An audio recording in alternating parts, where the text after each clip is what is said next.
I'm C.A. Cordova, and today we are reading The Great Kapok Tree. This is by Lynn Cherry, so go ahead and get yourself all settled, get some juice, whatever you need, and we'll get started. The Great Kapok Tree.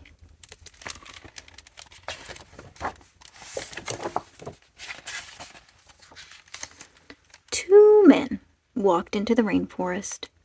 Moments before, the forest had been alive with the sounds of squawking birds and howling monkeys. Now, all was quiet as the creatures watched the two men and wondered why they had come. The larger man stopped and pointed to a great kapok tree. Then he left. The smaller man took the axe he carried and struck the trunk of the tree. Whack! Whack! Whack!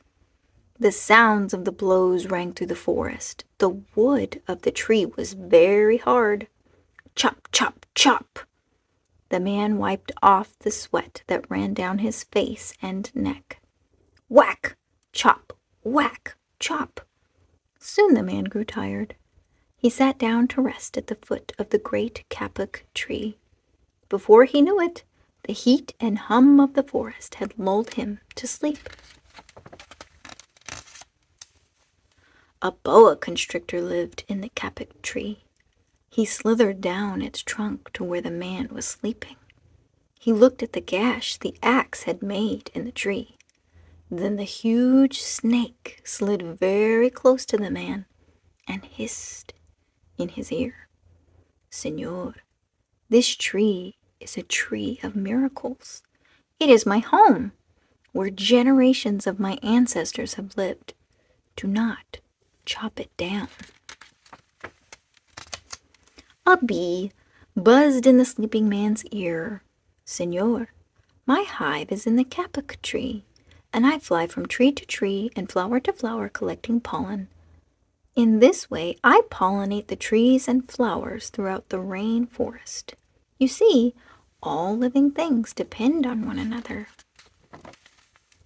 A troop of monkeys scampered down from the canopy of the kapok tree. They chattered to the sleeping man. Señor, we have seen the ways of man. You chop down one tree, then come back for another and another. The roots of these great trees will wither and die, and there will be nothing left to hold the earth in place. When the heavy rains come, the soil will be washed away and the forest will become a desert. A toucan, a macaw, and a cock of the rock flew down from the canopy. Señor, squawked the toucan, you must not cut down this tree. We have flown over the rainforest and seen what happens when you begin to chop down the trees. Many people settle on the land. They set fires to clear the underbrush, and soon the forest disappears. Where once there was life and beauty, only black and smoldering ruins remain. A bright and small tree frog crawled along the edge of a leaf. In a squeaky voice, he piped in the man's ear. Señor, a ruined rainforest means ruined lives, many ruined lives. You will leave many of us homeless if you chop down this great kapok tree. A jaguar had been sleeping along a branch in the middle of the tree. Because his spotted coat blended into the dappled light and shadows of the understory, no one had noticed him. Now he leapt down and padded silently over to the sleeping man. He growled in his ear, Señor, the kapok tree is home to many birds and animals. If you cut it down, where will I find my dinner? 4 tree porcupines swung down from branch to branch and whispered to the man, Señor, do you know what we animals and humans need in order to live? Oxygen. And Señor, do you know what trees produce? Oxygen. If you cut down the forests, you will destroy that which gives us all life. Several anteaters climbed down the kapok tree with their young clinging to their backs. The unstriped anteater said to the sleeping man, Señor, you are chopping down this tree with no thought for the future. And surely you know that what happens tomorrow depends on what you do today. The big man tells you to chop down a beautiful tree. He does not think of his own children, who tomorrow must live in a world without trees. A three-toed sloth had begun climbing down from the canopy when the men first appeared. Only now did she reach the ground, plodding ever so slowly over to the sleeping man. She spoke in her deep and lazy voice. "Señor, how much is beauty worth? Can you live without it? If you destroy the beauty of the rainforest, on what would you feast your eyes?" A child from the Yanomamo tribe who lived in the rainforest knelt over the sleeping man.